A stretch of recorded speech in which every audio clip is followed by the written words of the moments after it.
Oi, pessoal, tudo bem com vocês? Hoje eu quero conversar a respeito de um tema extremamente relevante, que é a segurança jurídica no ambiente de trabalho. Para começar, eu queria que vocês refletissem de uma certa forma, quantas vezes no nosso dia a dia vocês se deram conta que uma palavra, uma atitude ou até um simples registro poderia ter um peso jurídico? Essa segurança jurídica que a gente vai trazer hoje, ela não está relacionada a EPI, luvas, ergonomia, tá? A gente vai fazer uma ligação com as nossas atitudes.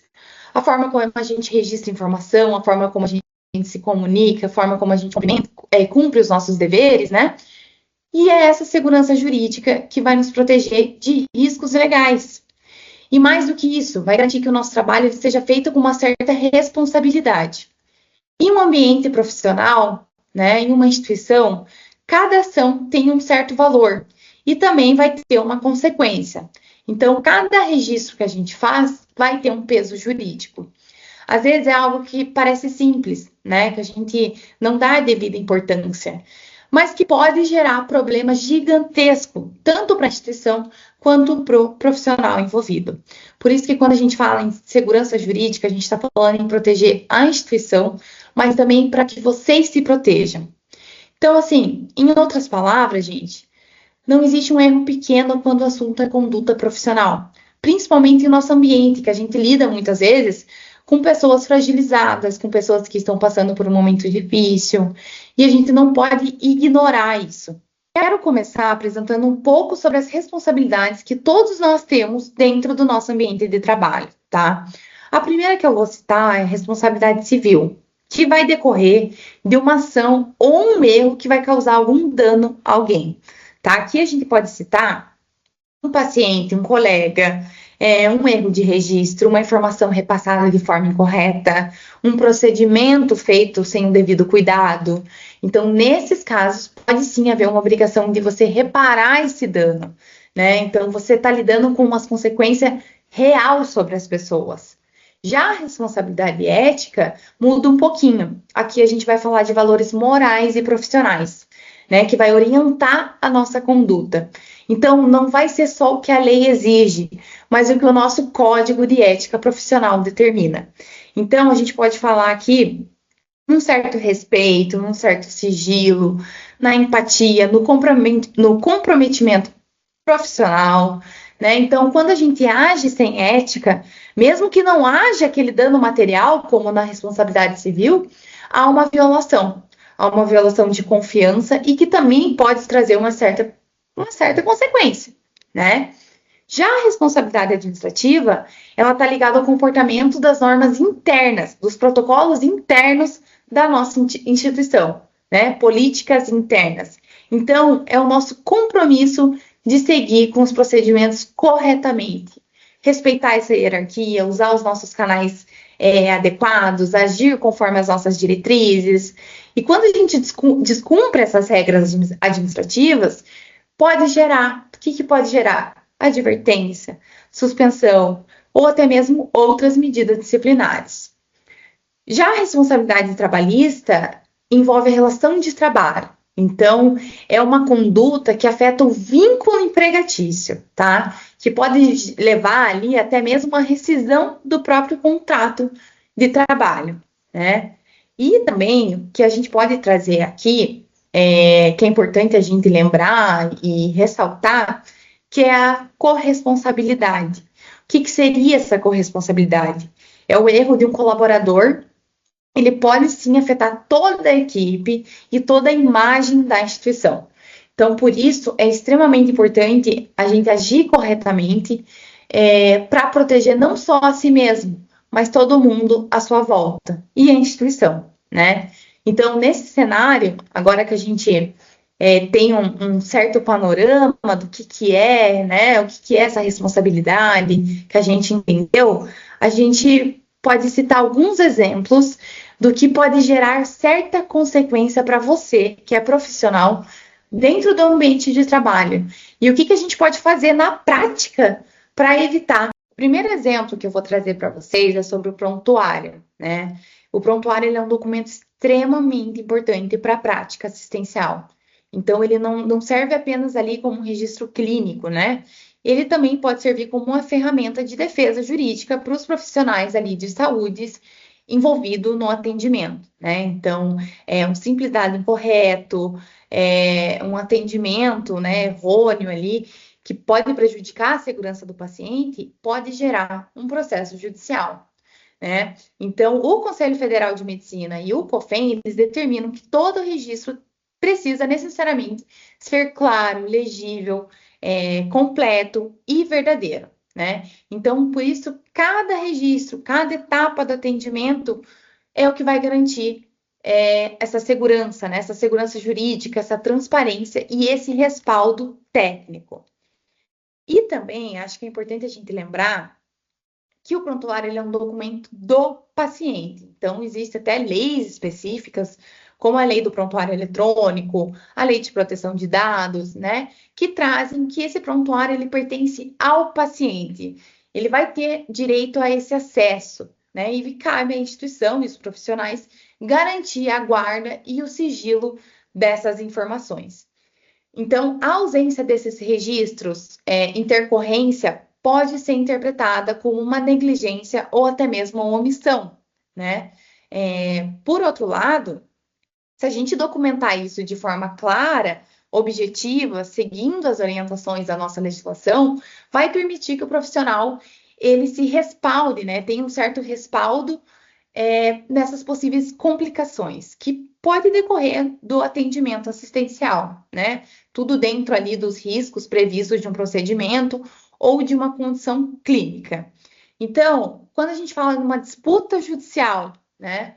O juiz ele vai basear principalmente na prova documental e não em relatos subjetivos, né? Então, essa é uma prova extremamente importante e o prontuário ele vai falar por si.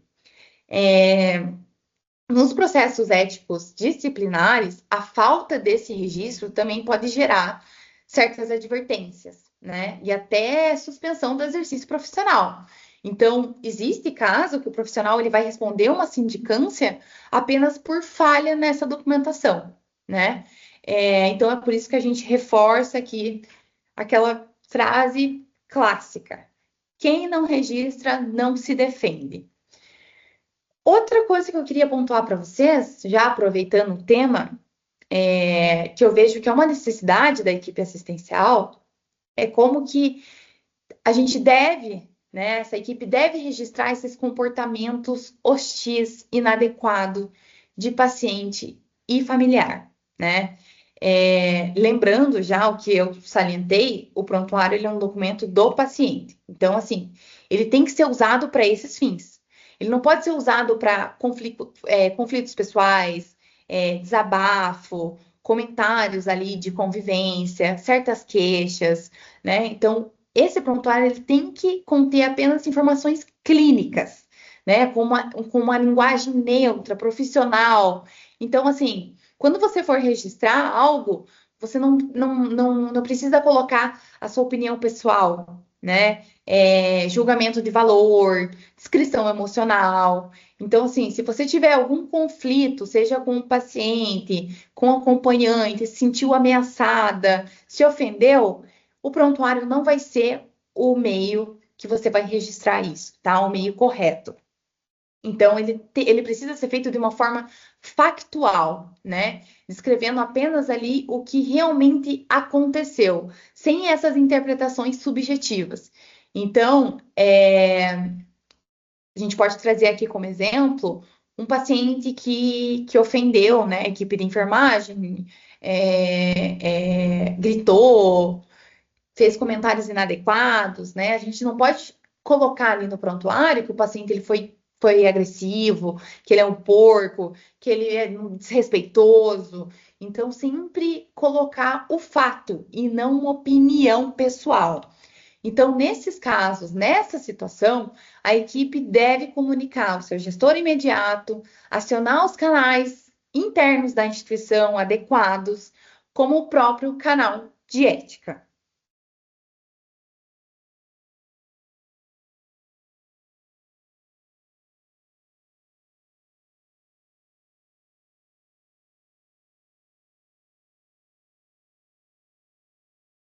o canal de ética ele vai ser muito importante para analisar o caso, tá? E registrar de uma certa maneira formal, né? E administrativa também.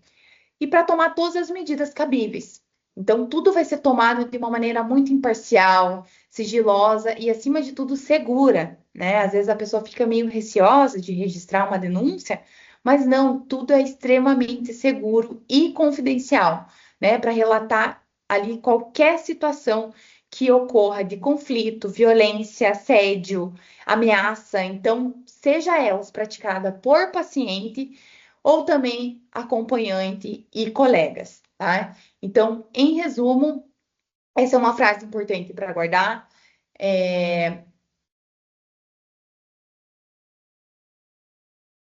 Ai, não acredito!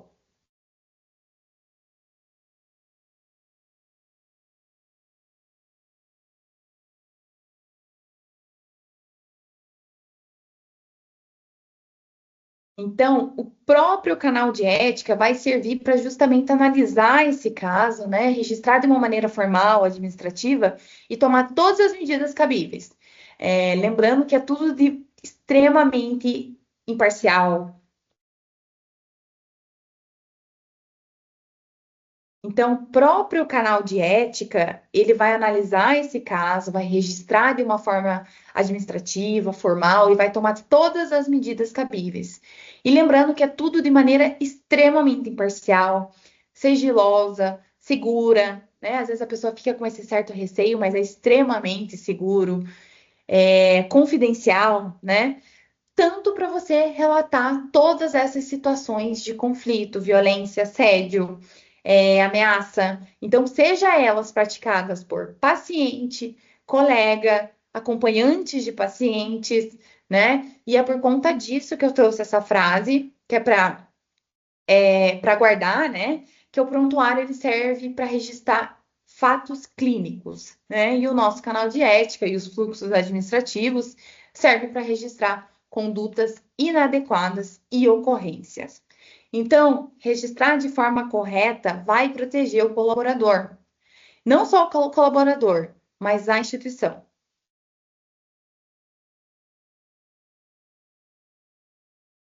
Então, o próprio canal de ética, ele vai existir justamente para analisar esse caso, né? Registrar de uma maneira formal, administrativa e tomar todas as medidas cabíveis ao caso.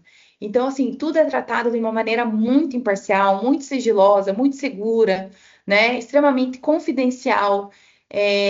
Então, assim, quando você sofrer essa situação de conflito, violência, assédio, seja ameaça, seja elas praticadas por paciente, acompanhante ou até mesmo colegas, né?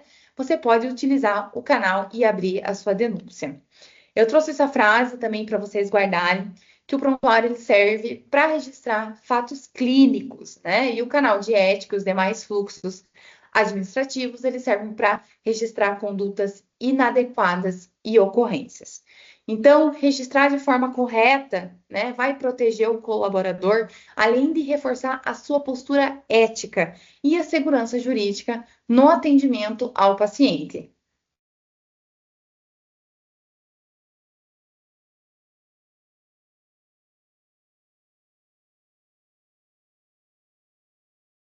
A gente não pode esquecer também o que a nossa Constituição Federal nos traz, né?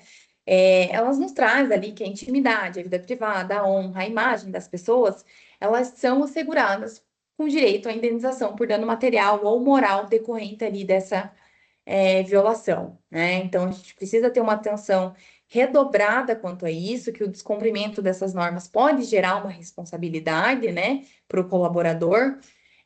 O sigilo, ele não é apenas um dever ético e legal, né? Então, assim, em caso de dúvida, não compartilhe, pergunta ao gestor ou até mesmo o jurídico. Vocês têm acesso à informação e é um privilégio isso. E a partir disso, a gente precisa ter uma certa responsabilidade, né? Outro exemplo que eu trouxe para vocês é a respeito da comunicação ética e respeito no ambiente de trabalho. Eu trouxe ali alguns crimes que às vezes a gente não tem ideia, né? do que pode, comentários, discriminação, um assédio moral, o que pode acarretar, né, para si. Então, é extremamente importante a gente prezar por esse respeito e empatia, né? Não apenas dentro da instituição, porque é uma obrigação ética. Então, qualquer comentário, qualquer gesto que pode constranger, ofender, discriminar, ofender, né? Vai ferir diretamente os princípios da dignidade humana. Então, assim, comentários preconceituosos, racistas, machista, homofóbico, xenofóbico, religiosos, né? Eles são inaceitáveis e eles configuram sim conduta grave sujeita à responsabilidade criminal, né? No âmbito trabalhista, a gente pode ali até citar uma justa causa por rescisão do contrato de trabalho, né? A vítima ali na responsabilidade civil, ajuizar uma ação de indenização por danos morais. Mas no âmbito penal, ali, o crime de preconceito, raça, religião, procedência nacional, ele pode gerar reclusão ali de até 5 anos. Então, assim, qualquer comentário discriminatório nesse teor pode trazer uma certa responsabilidade, tá? É, outra ofensa é a injúria, né? Que ela pode ali, ela envolve o preconceito. Então, quando a gente ofende a dignidade de alguém com palavras, até mesmo atitudes, por exemplo, xingamento, apelido, né, piadas ofensivas, que às vezes para você não é, mas para outra pessoa pode ser, isso também tem uma certa consequência. Pode até incorrer detenção de 1 a 6 meses, tá? Lembrando que se essas ofensas verbais envolver elementos de preconceito, pode se tornar uma injúria racial. E daí essa pena ela é aumentada e de caráter inafiançável. Então é extremamente sério. A difamação, ela já é um fato ofensivo ali à sua reputação. Então é um fato verdadeiro, mas que a pessoa ela ofende ali a sua reputação. Então, espalhar boato, comentário negativo de um colega, né? Pode gerar ali essa responsabilização. A calúnia já é quando você acusa falsamente alguém de um crime, né, que ela não cometeu. Então, por exemplo, vou acusar o meu colega que ele desviou o material, né, cometeu uma fraude ali sem prova. Então, isso é uma calúnia. Então, pode ali gerar também detenção de 6 meses a 2 anos, sujeito à multa. Então, nenhuma forma de discriminação ela pode ser tolerada no ambiente de trabalho, não apenas somente no ambiente de trabalho, né? Mas é bom reforçar que o colaborador ele vai ser pessoalmente responsável por tudo que ele diz e fala, tá? E inclusive nas redes sociais, as pessoas acham que, troquei mensagem, grupo corporativo, não. Vai ser responsabilizado, até comentários em tom de brincadeira, né? Que pode gerar ali um dano moral e essa responsabilização criminal. O assédio moral, né, é um tema extremamente sensível, mas é extremamente essencial. O que que é? Nada mais é quando alguém vai ser exposto a uma certa humilhação, constrangimento, ofensa, né, até mesmo perseguição. Então, ele é caracterizado ali por um comportamento, né, um comportamento abusivo que vai ferir a dignidade, a honra e a integridade psíquica desse colaborador. Então, ele é um desrespeito moral, né, que compromete a dignidade. Então, ele é como se fosse uma violência psicológica que pode ser praticada por qualquer pessoa, independente de função, posição hierárquica, e vai gerar essa responsabilização, tá? Já o assédio sexual, né, a gente coloca ali que é quando alguém usa uma certa posição, né, um poder, uma influência, para obter vantagem ou favorecimento de natureza sexual. Então, isso pode acontecer de forma direta, né, que é com propostas, com toques, com convite, com certos gestos, comentários, ou de maneira mais sutil, que às vezes a pessoa no primeiro momento não toma conta que foi um assédio sexual, né? Que é insinuação, mensagem inapropriada, né? Olhares. Então, é sempre importante a gente reforçar, tá? Não se brinca, não se faz brincadeira com cunho sexual. Então, não é apenas piada, né? Elas podem configurar assédio. E se você foi vítima de um assédio sexual, assédio moral, o silêncio da vítima ele vai trazer consentimento, né? Não vai significar consentimento, perdão. Então, assim, você precisa denunciar, precisa reportar, e você que testemunhou também que não se cale, né? Porque também você se calando é uma forma de você compactuar com aquilo. Então, vítima ou testemunha, não se cale. Procure os canais de denúncia, né, do hospital, compliance, o gestor de confiança, e em casos mais graves, registrar até mesmo boletim de ocorrência. Então, a instituição ela tem o dever de investigar e proteger o colaborador, garantindo ali total respeito, né, e seriedade tratando-se do caso. Então, você se proteger, né, judicialmente também é uma forma de você se posicionar diante dessas situações. Então, é extremamente importante você registrar esse boletim. E por fim, muitas vezes a gente ouve que a regra é burocrática, né?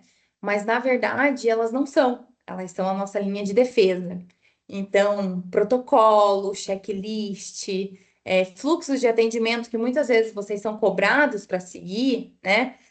Política de compliance também, tudo isso exige para proteger o profissional e o hospital. Então, sempre que houver atualização de procedimento, treinamento novo, né? Comunicados, leiam com atenção, participe, porque quando você cumpre o protocolo e você segue ali corretamente, isso te dá uma certa segurança técnica, né? Técnica e ética. E a conduta ética é aquela que você pode falar: eu fiz a minha parte do jeito certo, segui as regras, tratei todo mundo com respeito, com sigilo, empatia, porque isso é o mínimo que a gente espera de um profissional no ambiente de trabalho, né? Onde a gente lida, como eu disse anteriormente, com pessoas em momentos de fragilidade, né? Com outras pessoas que estão ali trabalhando junto com a gente. Então, assim, evitar conflito, fofoca, discussão, né? Julgamento, né? Então, isso afeta totalmente o clima organizacional e pode gerar sérias consequências. Então, assim, espero que vocês tenham gostado da mensagem. Em resumo, segurança jurídica é um conjunto de hábitos do dia a dia.